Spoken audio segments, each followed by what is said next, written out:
उत्तर प्रदेश के मुख्यमंत्री श्रीमान योगी आदित्यनाथ जी, मंच पर विराजमान यूपी सरकार के अन्य मंत्रीगण, जनप्रतिनिधिगण, इस कार्यक्रम में मौजूद देश के खेल जगत से जुड़े सभी वरिष्ठ महानुभाव और मेरे प्यारे काशी के परिवारजनों, आज फिर से बनारस आवे का मौका मिलल हो। जौन आनंद बनारस में मिलला ओकर व्याख्या असंभव है। एक बार फिर बोलिए, ओम नमः पार्वती पतये हर हर महादेव। आज मैं एक ऐसे दिन काशी आया हूं जब चंद्रमा के शिव शक्ति पॉइंट तक पहुंचने का भारत का 1 महीना पूरा हो रहा है। शिव शक्ति यानी वो स्थान जहां बीते महीने की 23 तारीख को हमारा चंद्रयान लैंड हुआ था। एक शिव शक्ति का स्थान चंद्रमा पर है, दूसरा शिव शक्ति का स्थान ये मेरी काशी में है। आज शिव शक्ति के स्थान से शिव शक्ति के उस स्थान पर भारत की विजय की मैं फिर से बधाई देता हूं। मेरे परिवारजनों, जिस स्थान पर हम सब इकट्ठा हुए हैं वह एक पावन स्थल जैसा है। यह स्थान माता विंध्यवासिनी के धाम और काशी नगरी को जोड़ने वाले रास्ते का एक पड़ाव है। यहां से कुछ दूर पर भारतीय लोकतंत्र के प्रखर पुरुष और पूर्व केंद्रीय मंत्री राजनारायण जी का गांव मोतीकोट है। मैं इस धरती से आदरणीय राजनारायण जी और उनकी जन्मभूमि को सर झुका करके प्रणाम करता हूं। मेरे प्यारे परिवारजनों, काशी में आज एक इंटरनेशनल क्रिकेट स्टेडियम की आधारशिला रखी गई है। ये स्टेडियम न सिर्फ वाराणसी बल्कि पूर्वांचल के युवाओं के लिए एक वरदान जैसा होगा। ये स्टेडियम जब बनकर तैयार हो जाएगा तो इसमें एक साथ 30,000 से ज्यादा लोग बैठकर के मैच देख पाएंगे। और मैं जानता हूं, जब से इस स्टेडियम की तस्वीरें बाहर आई हैं, हर काशीवासी गदगद हो गया है। महादेव की नगरी में ये स्टेडियम, उसकी डिजाइन स्वयं महादेव को ही समर्पित है।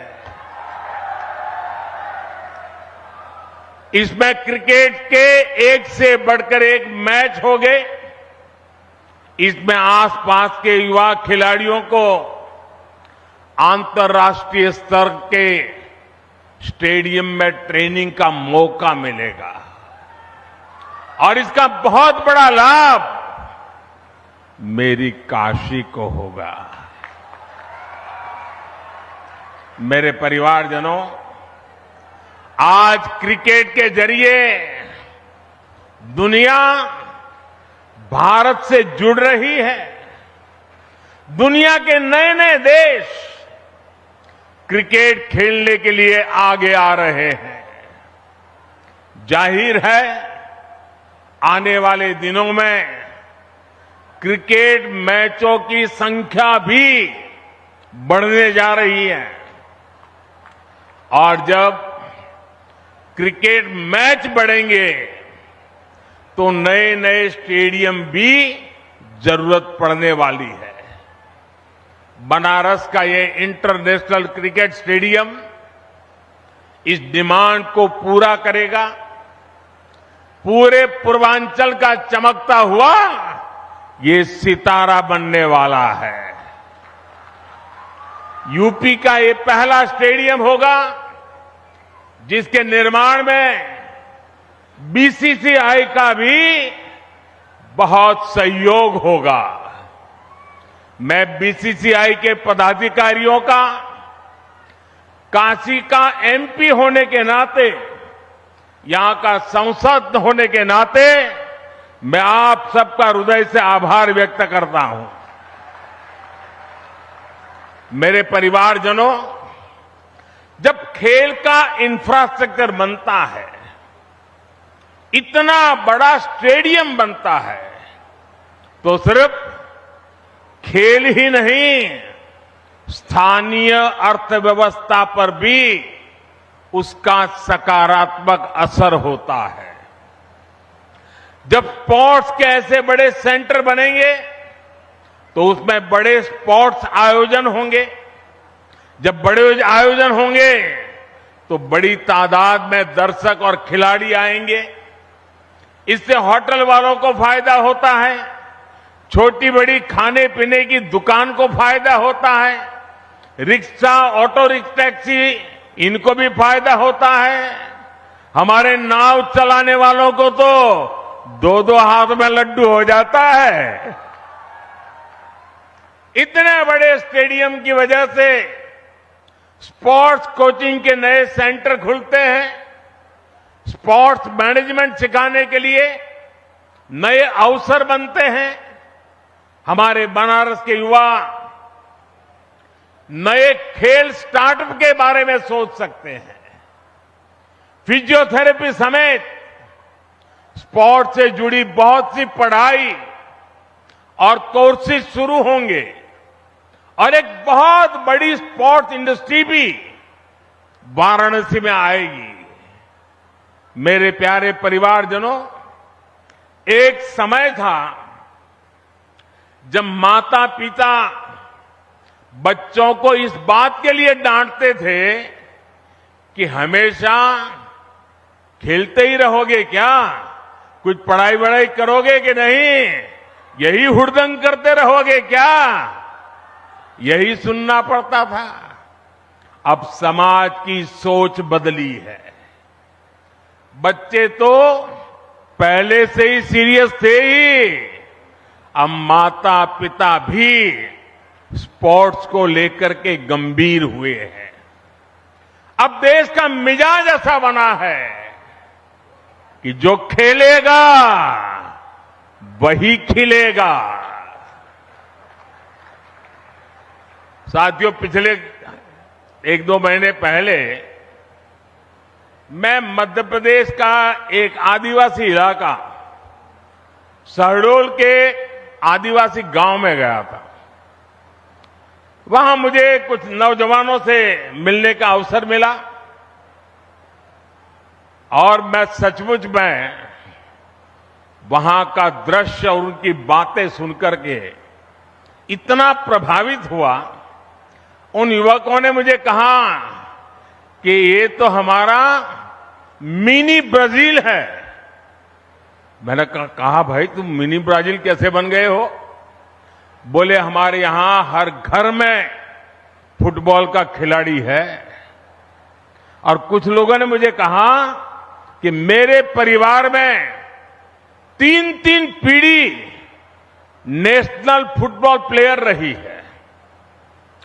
एक प्लेयर रिटायर्ड होने के बाद उसने वहां अपना जान लगा दी और आज हर पीढ़ी का व्यक्ति आपको वहां फुटबॉल खेलता नजर आएगा।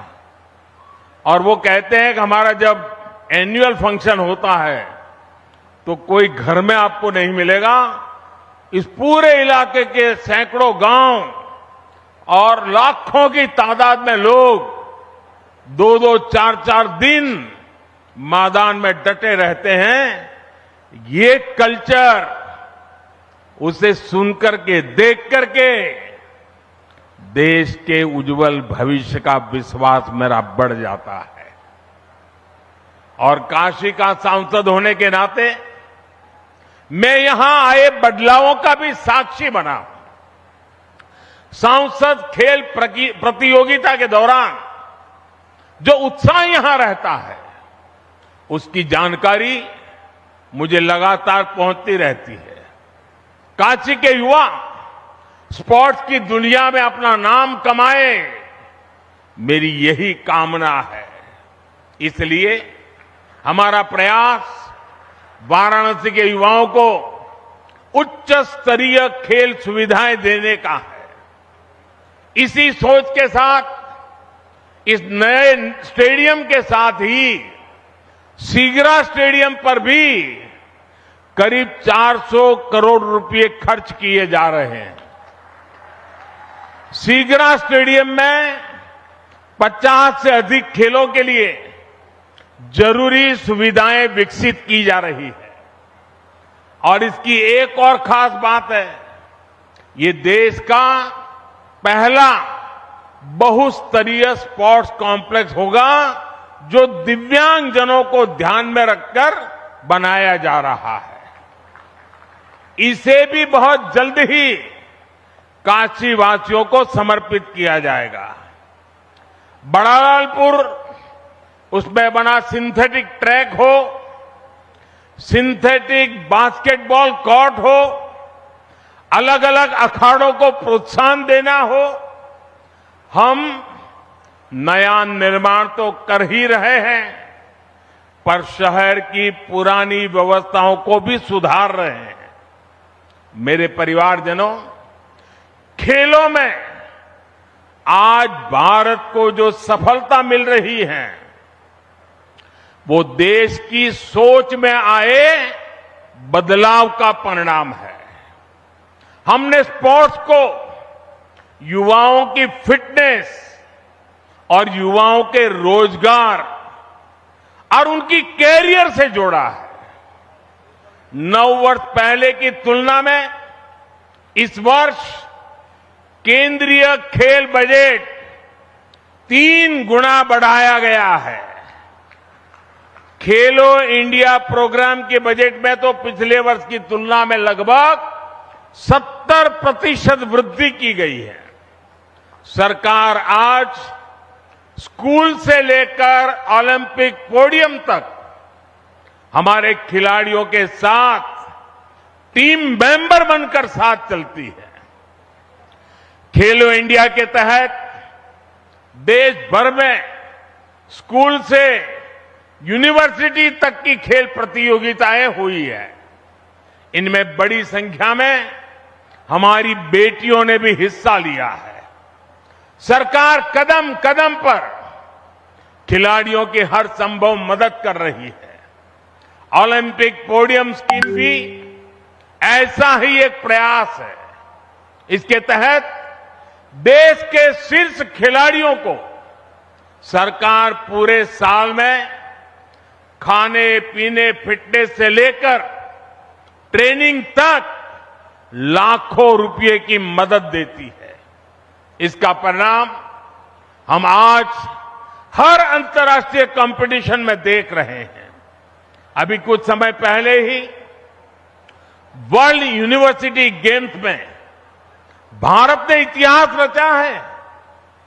इन गेम्स के इतिहास में कुल मिलाकर भारत ने जितने मेडल जीते थे पिछले कई दशकों में उससे ज्यादा मेडल सिर्फ इस साल जीत करके हमारे बच्चे ले आए हैं।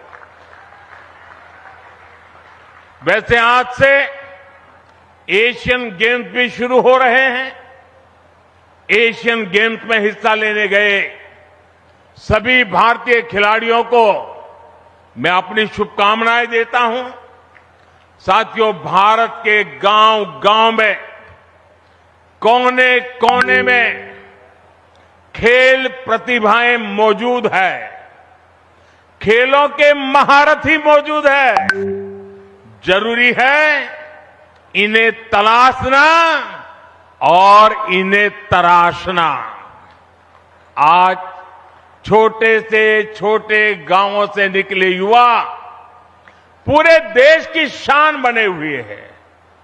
ये उदाहरण बताते हैं कि हमारे छोटे शहरों के खिलाड़ियों में कितना टैलेंट है, कितनी प्रतिभा है। हमें इस टैलेंट को ज्यादा से ज्यादा अवसर देने हैं। इसलिए खेलो इंडिया अभियान से आज बहुत कम उम्र में ही देश के कोने-कोने में टैलेंट की पहचान की जा रही है। खिलाड़ियों की पहचान करके उन्हें इंटरनेशनल लेवल का एथलीट बनाने के लिए सरकार हर कदम उठा रही है। आज इस कार्यक्रम में बहुत से दिग्गज खिलाड़ी हमारे बीच विशेष तौर पर पधारे हैं। स्पोर्ट्स की दुनिया में उन्होंने देश का नाम रोशन किया है। काशी से ये स्नेह दिखाने के लिए मैं उन सबका विशेष रूप से आभार व्यक्त करता हूं। मेरे परिवारजनों, आज खिलाड़ियों को आगे बढ़ाने के लिए अच्छे कोच और अच्छे कोचिंग का होना उतना ही जरूरी है। यहां जो दिग्गज खिलाड़ी मौजूद है वो इसकी अहमियत जताते हैं और इसको जानते हैं। इसलिए आज सरकार खिलाड़ियों के लिए अच्छी कोचिंग की व्यवस्था भी कर रही है। जो खिलाड़ी बड़ी प्रतियोगिताओं में खेल कर आते हैं, जिन्हें राष्ट्रीय अंतर्राष्ट्रीय अनुभव है, उन्हें बतौर कोच काम करने के लिए प्रोत्साहित किया जा रहा है। देश में बीते कुछ वर्षों में युवाओं को अलग अलग खेलों से जोड़ा गया है। साथियों, सरकार गांव-गांव में जो आधुनिक खेल के इंफ्रास्ट्रक्चर का निर्माण कर रही है, उससे गांव के छोटे कस्बों के खिलाड़ियों को भी नए मौके मिलेंगे। पहले बेहतर स्टेडियम सिर्फ दिल्ली, मुंबई, कोलकाता, चेन्नई ऐसे बड़े शहरों में ही उपलब्ध थे। अब देश के हर कोने में, देश के दूर सुदूर इलाकों में भी खिलाड़ियों को ये सुविधाएं देने की कोशिश हो रही है। मुझे खुशी है कि खेलो इंडिया प्रोग्राम के तहत जो स्पोर्ट्स इंफ्रास्ट्रक्चर बनाया जा रहा है, उसका बहुत अधिक लाभ हमारी बेटियों को हो रहा है। अब बेटियों को खेलने के लिए, ट्रेनिंग के लिए घर से ज्यादा दूर जाने की मजबूरी कम हो रही है। साथियों, नई नेशनल एजुकेशन पॉलिसी में खेल को उसी कैटेगरी में रखा गया है जैसे साइंस, कॉमर्स या दूसरी पढ़ाई हो। पहले खेल को सिर्फ एक एक्स्ट्रा एक्टिविटी माना जाता था, लेकिन अब ऐसा नहीं है। अब स्पोर्ट्स को स्कूलों में बाकायदा एक विषय की तरह पढ़ाए जाना तय हुआ है। ये हमारी सरकार है जिसने देश की पहली नेशनल स्पोर्ट्स यूनिवर्सिटी मणिपुर में स्थापित की है। यूपी में भी स्पोर्ट्स फैसिलिटी पर हजारों करोड़ रुपए खर्च किए जा रहे हैं। गोरखपुर के स्पोर्ट्स कॉलेज के विस्तार से लेकर मेरठ में मेजर ध्यानचंद खेल यूनिवर्सिटी बनाने तक हमारे खिलाड़ियों के लिए नए स्पोर्ट्स सेंटर बनाए जा रहे हैं। साथियों, देश के विकास के लिए खेल सुविधाओं का विस्तार बहुत आवश्यक है। ये न सिर्फ खेलों के लिए बल्कि देश की साख के लिहाज से भी महत्वपूर्ण है। हम में से कई लोग दुनिया के कई शहरों को सिर्फ इसलिए जानते हैं क्योंकि वहां पर बड़े अंतर्राष्ट्रीय खेलों का आयोजन हुआ। हमें भारत में भी ऐसे सेंटर बनाने होंगे जहां ऐसे अंतर्राष्ट्रीय खेल आयोजन किए जा सके। यह स्टेडियम जिसकी आधारशिला आज रखी गई है, खेलों के प्रति हमारे इसी संकल्प का साक्षी बनेगा। ये स्टेडियम बस ईंट और कंक्रीट से बना हुआ एक मैदान नहीं होगा, बल्कि ये भविष्य के भारत का एक भव्य प्रतीक बनेगा। मैं खुद को भाग्यशाली मानता हूं कि हर विकास कार्य के लिए मेरी काशी अपना आशीर्वाद लिए मेरे साथ खड़ी रहती है। आप लोगों के बिना काशी में कोई भी कार्य सिद्ध नहीं हो सकता है। आपके आशीर्वाद से हम काशी के कायाकल्प के लिए इसी तरह विकास के नए अध्याय लिखते रहेंगे। एक बार फिर काशी के लोगों को, पूरे पूर्वांचल को क्रिकेट स्टेडियम के शिलान्यास की मैं बहुत बहुत बधाई देता हूं। हर हर महादेव। धन्यवाद।